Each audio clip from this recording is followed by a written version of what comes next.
Dans le livre de Matthieu 24, au verset 12, la Bible dit, et parce que l'iniquité sera accrue, la charité du plus grand nombre se refroidira. Et bien, en fait, ce passage, c'est quand Jésus parle du signe du temps de la fin. Les signes du temps de la fin en ses disciples. Et il arrive aussi, il est humain en fait. Il dit que la croissance de l'iniquité va tellement refroidir l'amour de plusieurs.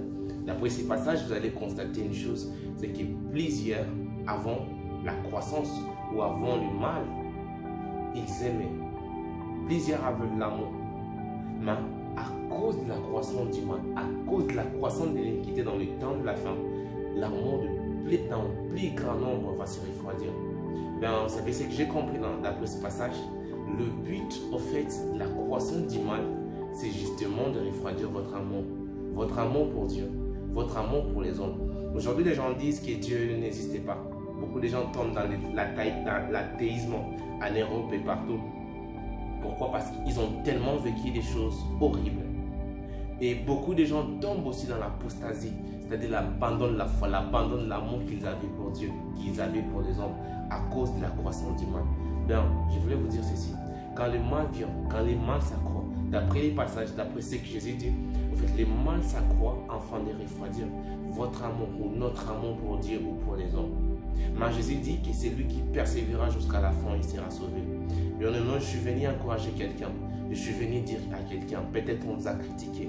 Peut-être on a dit des choses que vous n'avez pas faites. Peut-être on a dit que vous êtes. Ben, vous savez pourquoi ça s'est passé ainsi?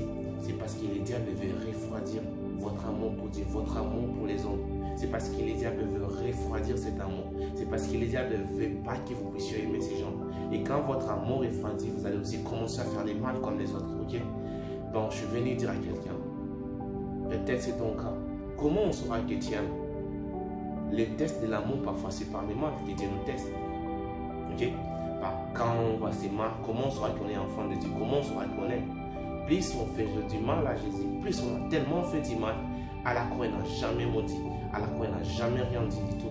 Il n'a jamais dit du mal de ce peuple-là. Mais il a dit pardonne-leur car ils ne savent pas ce qu'ils font.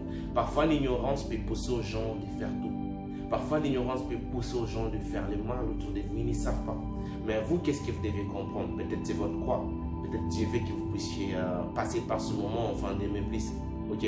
Que votre amour ne cesse pas. Que votre amour ne se refroidisse pas. Même si vous avez vraiment vécu des déceptions, au fait, c'est un signe du temps de la fin. C'est que le diable veut se refroidir votre amour. C'est que le diable veut, c'est que vous ne puissiez plus encore aimer les gens. C'est que le diable veut, c'est que vous puissiez détester les gens autour de vous. Ok? Je prie et je demande que vous puissiez aimer et que vous puissiez persévérer. Car Jésus a dit que c'est lui qui persévérera jusqu'à la fin. Il sera sauvé. Que Dieu vous bénisse abondamment et j'espère que par ce message, vous allez persévérer dans l'amour, vous allez persévérer dans l'amour, vous allez aimer les gens autour de vous. Même s'ils vous font du mal, aimez-les encore pour la gloire de Dieu. Dieu bénisse et on se retrouve à la prochaine.